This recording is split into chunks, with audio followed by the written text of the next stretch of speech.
حضرت عمر فاروق رضی اللہ تعالیٰ عنہ اپنے بچوں سے فرمایا کرتے تھے کہ جب میں حکم لوگوں کو کروں گا نا، اپنی رعایا کو، مسلمانوں کو میں کوئی حکم دوں گا تو تمہیں پہلے اس پر عمل کرنا پڑے گا۔ آپ فرمایا کرتے تھے یاد رکھنا لوگ تمہیں اس طرح دیکھیں گے، لوگ اس طرح تمہیں دیکھیں گے جس طرح گوشت کھانے والا پرندہ گوشت کو دیکھا کرتا ہے۔ چیل گوشت کھاتی ہے تو کیا کبھی اس کو پیغام بھیجنا پڑا ہے کہ تو آجا یہاں گائے مر گئی ہے، بھینس مر گئی ہے؟ خود بخود اس کی نظر ہوتی ہے، وہ پہنچ جاتی۔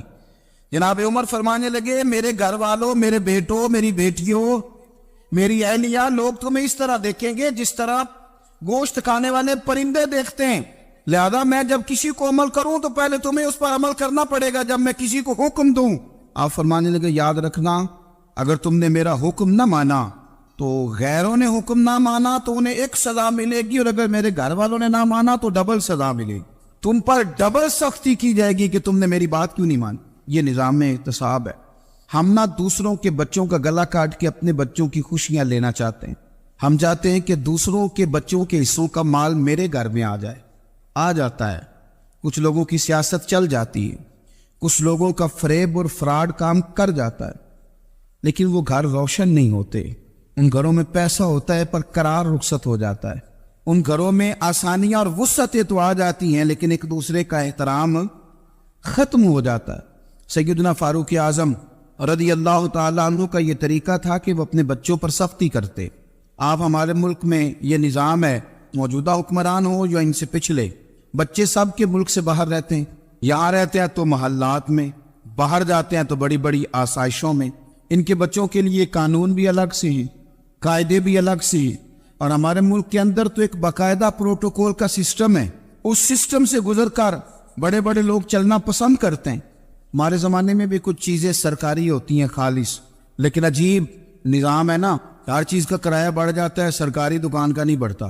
باقی دکانیں 5-6 سال کے لیے ملتی ہیں، سرکاری دکان پہ آپ قبضہ کرنا چاہیں تو پورے 100 سال کے لیے مل جاتی، چونکہ یہ عام عوام کی پراپرٹی ہے تو اس کے ساتھ جو مرضی کو سلوک کرے۔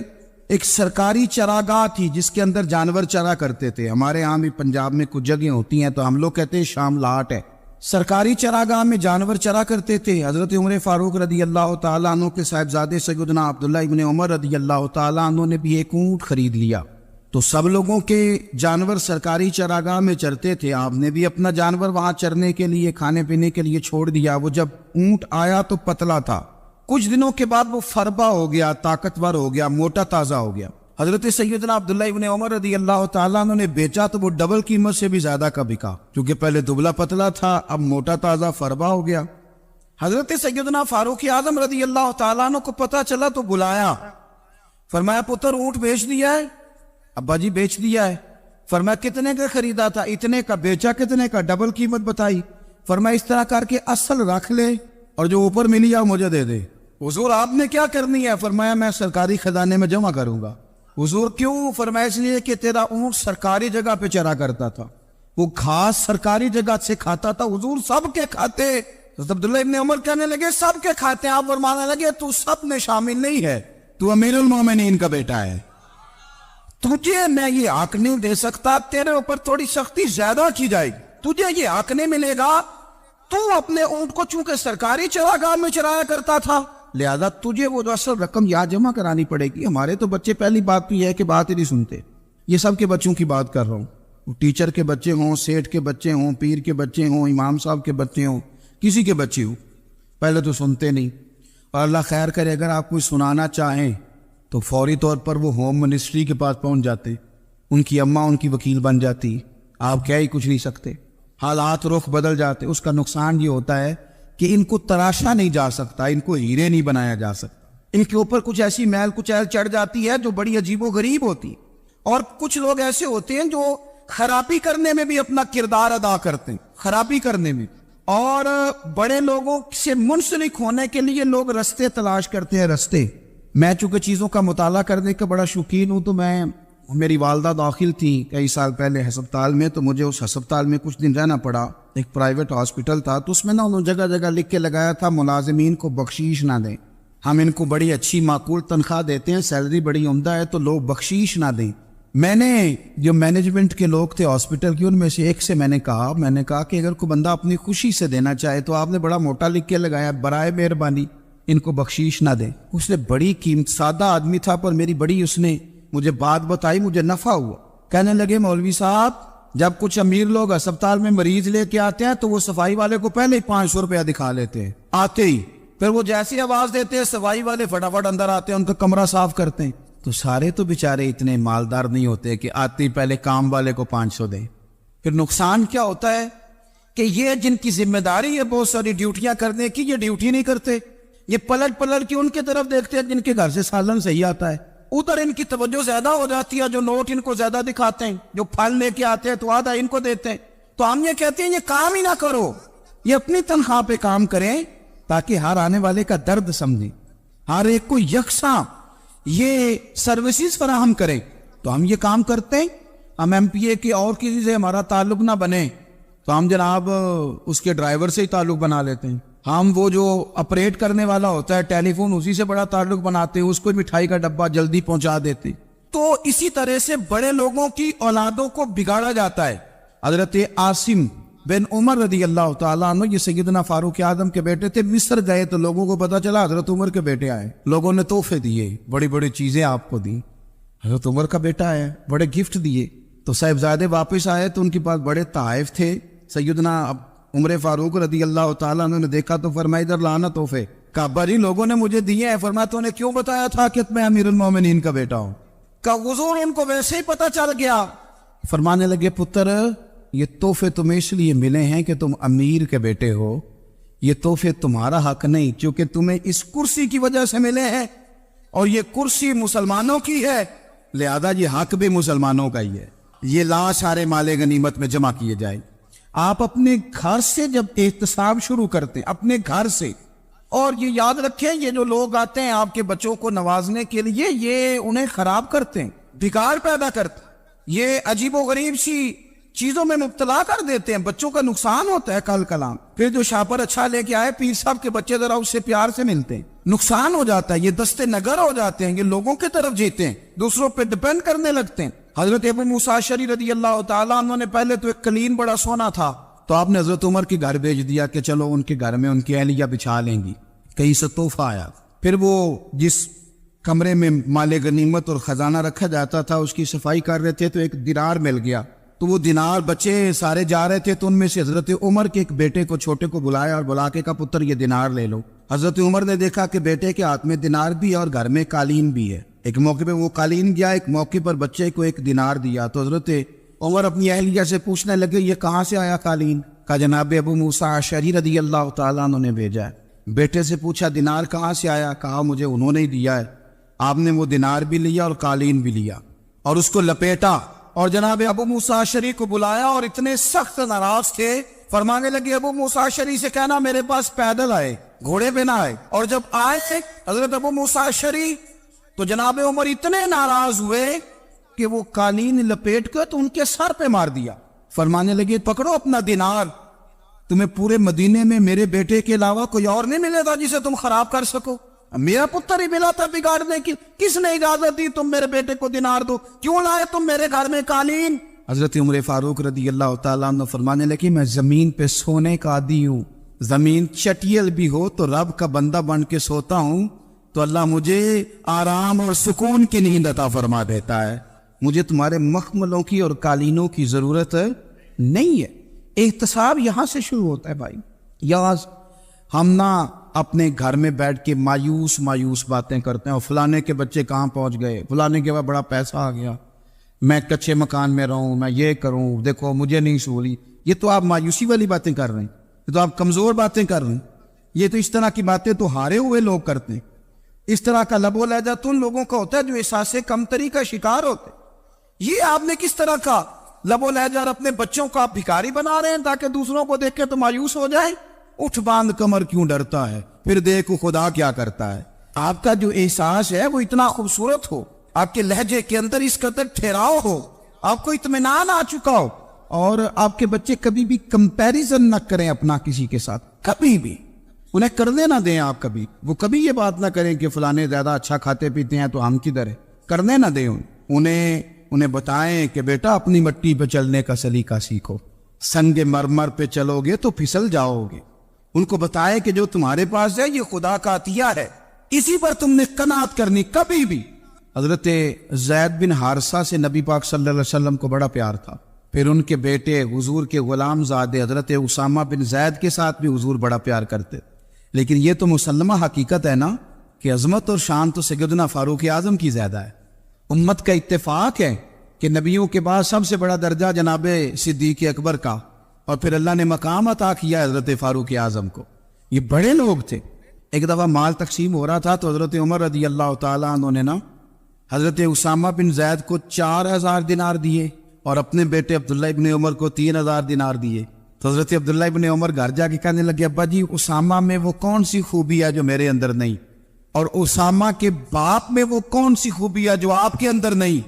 تو حضرت عمر کی عاجزی دیکھیے, حالانکہ بال اتفاق دنیا جانتی ہے کہ جناب عمر فاروق رضی اللہ تعالیٰ عنہ افضل ہیں, پھر بھی پتہ اپنے بیٹے سے کیا کہتے, فرماتے ہیں وہ سن یار وہ خدمت گزار ہیں نبی پاک کے, وہ بھی حضور کے گھر میں ڈیوٹی کرتے, نوکری کرتے, اور ان کے بیٹے بھی حضور کی نوکری کرتے, یہ خدمت گزار ہیں. فرمانے لگے اگر تو نے پوچھ لیا تو سن, پھر میری تو رائے یہ ہے کہ تیرے سے زیادہ اسامہ بن زید حضور کی نظر میں پیارے, اور اسامہ کا باپ تیرے باپ سے زیادہ نبی پاک کا پیارا ہے. کوئی کمپیریزن کرنے نہیں دیا, بچوں کو کسی ایسی جگہ کھڑے ہونے نہیں دیا. فرمایا یہ وجہ ہے, یہ انداز ہے کہ تو زیادہ پیارا ہے. حضرت عمر فاروق رضی اللہ تعالیٰ عنہ پسند نہیں کرتے تھے, ذرا برابر بھی پسند نہیں کرتے تھے کہ کوئی شخص اور مال آتا تو اپنے رشتہ داروں کو نوازنے سے بچتے. مال غنیمت آتا ہے نا, ہمارے ہاں تو اللہ خیر کرے جب کوئی بندہ کونسلر بنتا ہے, چیئرمین بنتا ہے, تو ٹھیکہ کس کو دیتا ہے, کوئی چلو بھتیجا مل جائے, کوئی بانجا مل جائے, کوئی چھوٹا بھائی, اسے بھی کام مل جاتا ہے ساتھ. نوازنے پہ لوگ آتے ہیں تو وہ تلاش کرتے ہیں کہ کہاں کو میرا ہے, وہ ٹینڈر ہی ان کے نام کے پاس ہوتے ہیں جن کی طرف ذرا نظر کرم زیادہ ہوتی. حضرت عمر فاروق مال تقسیم کر رہے تھے تو بیٹی آگے کہنے لگی, ابا جی رشتہ داروں کا بھی حق ہوتا ہے, آپ سب کو دیتے ہیں, آپ کے اپنے آپ کے قریب ہی نہیں آتے. تو حضرت عمر فاروق نے کیا لفظ کہے, کیا حقیقت ہے, کیا حسن ہے. فرمانے لگے پتر یہ مال تیرے باپ کا نہیں مسلمانوں کا ہے, جب تیرے باپ کا ذاتی مال ہوگا تو اپنے رشتہ داروں کو دے گا, یہ مسلمانوں کا مال ہے, یہ اسی حساب سے تقسیم ہوگا جو عدل کا حساب ہے, جو ترازو ٹھیک ہے. فرمایا تو مجھے یہ مشورہ نہ دے, یہ مسلمانوں کا مال. یہاں سے نظام میں احتساب شروع ہوتا ہے, یہاں سے انسان آگے بڑھتا ہے, اور پھر کوئی تکلف نہیں کسی پر حضرت عمر کا, کوئی چھوٹا ہے یا بڑا ہے. حضرت ابو سفیان رضی اللہ تعالیٰ عنہ سردار رہ چکے ہیں مکے کے, بڑے آدمی, لیکن نظام احتساب میں کوئی چھوٹا بڑا نہیں ہوتا. حضرت عمر فاروق مکہ مکرمہ گئے تو لوگوں نے کہا حضور جناب ابو سفیان نے نا گلی میں پتھر رکھے اور بہت سارے لوگوں کو رستوں میں تکلیف ہو رہی ہے. تو حضرت ابو سفیان رضی اللہ تعالیٰ عنہ سے بھی لوگ کہہ دیتے تو وہ بھی اٹھا دیتے, لیکن لوگوں نے چونکہ وہ سردار تھے, بڑے تھے, تو لوگوں نے ان سے کہا نہیں. حضرت عمر جب آئے تو کہا تو جناب عمر نے پرواہ نہیں کی, خود آئے, جناب ابو سفیان سے کہا یہ پتھر آپ نے رکھے, کہا حضور ہاں. فرمایا یہ بھی اٹھائیے, یہ بھی اٹھائیے, یہ بھی اٹھائیے. جب وہ اٹھا رہے تھے تو حضرت عمر کہہ رہے تھے شکر نہیں اللہ کا کہ عمر کہہ رہے ہیں اور ابو سفیان مانتے جا رہے ہیں. شکر نہیں, یہ نظام احتساب ہے کہ بڑا ہو یا چھوٹا ہو, اس کو یہ حق حاصل نہیں ہے کہ مسلمانوں کو وہ کسی تکلیف میں کسی بھی صورت میں مبتلا کرے, کہیں بھی کسی جگہ بھی, اس کو یہ والی اجازت نہیں. حضرت سیدنا عمر فاروق رضی اللہ تعالیٰ عنہ. پھر ایک اور بات تھی, میں کئی دفعہ یہ بات کہتا ہوں اور مجھے ذاتی طور پر اس کا بڑا تجربہ ہے. کچھ لوگ نا خوشامد پسند ہو جاتے, بڑی عمدہ تعریف کرتے ہیں, اوئے ہوئے ہو پول باندھتے ہیں پورے, آپ کے پاس آئیں گے تو کہیں گے جناب آپ سے زیادہ اچھا بندہ ہی کوئی نہیں, تو وہ نا آپ سے کام نکلواتے ہیں. پھر وہ کسی دوسرے کے پاس جاتے ہیں تو اسی طرح کا رویہ وہ دوسروں کے ساتھ کرتے. یہ عام لوگوں میں بھی مرض ہوتا ہے, عام لوگوں میں. اور بادشاہ وہ بندہ اگر, پھر تو اس کا دل کرتا ہے میں اگر بادشاہ سلامت ہوں تو 2-4 بندے دیہڑی پہ رکھ لوں پر میری تعریف ضرور کریں. پابندی ہوتی ہے, لوگ یہ کام بڑے شوق سے کرتے ہیں. اور شیخ سعدی فرمایا کرتے تھے لکڑی کو گھن کھا جاتی ہے اور بڑے لوگوں کو خوشامد کھا جاتی ہے خوشامد. حضرت عمر فاروق رضی اللہ تعالیٰ عنہ اس معاملے میں بھی بڑے مضبوط تھے. ویسے مجھے اور آپ کو اچھا کون لگتا ہے ہماری غلطیاں بتانے والا؟ ہمارے ایسا فرمایا کرتے تھے اپنے دشمنوں کی باتوں پر بھی غور رکھو, تمہارے دشمن تمہیں نکھار دیتے ہیں. تمہارے اندر جو کوتاہیاں ہوتی ہیں وہ تمہیں پتہ چل جاتی ہیں کہ یہاں میری اصلاح ہو رہی، ان پر غور کرو وہ کیا کہتے ہیں۔ حضرت عمر فاروق کی تعریف کی ایک بندے نے، کمال تعریف کی، اس کا خیال تھا کہ رزلٹ بڑا شاندار آئے گا، بادشاہ کی تعریف ہوتی تھی تو پھر تھیلی جاتی تھی اشرفیوں کی، کمال رزلٹ آئے گا۔ تو حضرت عمر جب وہ پوری کر چکا نا بات، تو فرمانے لگے تو خود بھی ہلاک ہوا اور مجھے بھی ہلاک ہی کر دیا ہے، خود بھی تباہ ہوا ہے مجھے بھی تباہ کر دیا۔ کس طرح کی باتیں کر رہے؟ ایک بندہ اور آیا اور اس نے آ کے کہا کہ پوری امت میں سب سے افضل ہے فاروق اعظم آپ ہی ہیں۔ تو حضرت عمر فاروق فرمانے لگے تجھے تیری ماں روئے، ابو بکر تجھ سے بھی افضل تھے، تیرے باپ سے بھی افضل تھے، اور صدیق اکبر مجھ سے بھی افضل ہے اور میرے باپ سے بھی افضل ہے۔ یہ تو کس طرح کی بات کر رہا ہے؟ یہاں ہر شے ہضم نہیں ہو جاتی، فوری طور پہ لوگ ڈکار بھی پورا نہیں لیتے۔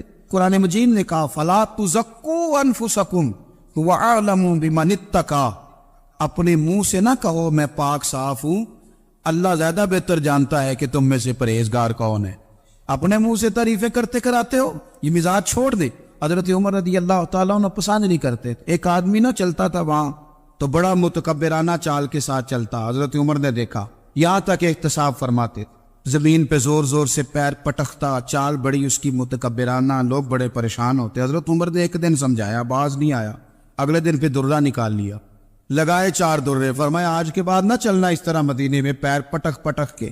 اس وقت تو اسے غصہ لگا، لیکن کچھ دیر کے بعد نا جب غصہ اترا تو حضرت عمر کے پاس آیا، کہنے لگا حضور اللہ آپ کا بھلا کرے، آپ نے درے نہیں مارے، آپ نے تو شیطان بھگا دیا جو میرے ساتھ چمٹا ہوا تھا، چمٹا ہوا شیطان آپ نے مجھ سے بھگا دیا ہے۔ یاد رکھیں مسند امام احمد بن حنبل میں حدیث ہے، اللہ کے پیارے رسول صلی اللہ علیہ وسلم فرماتے ہیں جو دنیا میں متکبرانہ چال کے ساتھ چلتا ہے نا، قیامت کے دن وہ اللہ سے اس حال میں ملے گا کہ رب اس سے ناراض ہوگا۔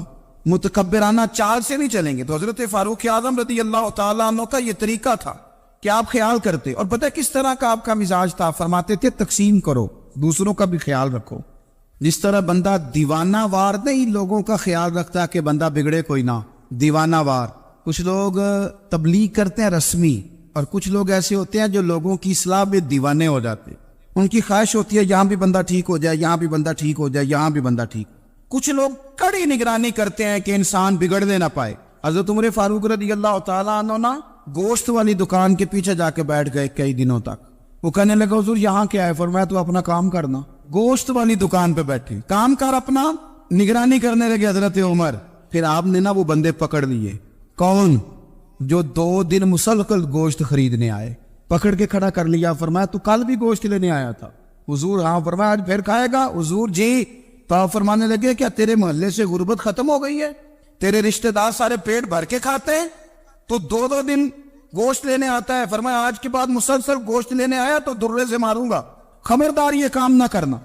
یہاں تک نظام احتساب کا جب خیال رکھا جائے پھر حالات بگڑا نہیں کرتے، پھر وہ قابو میں رہا کرتے۔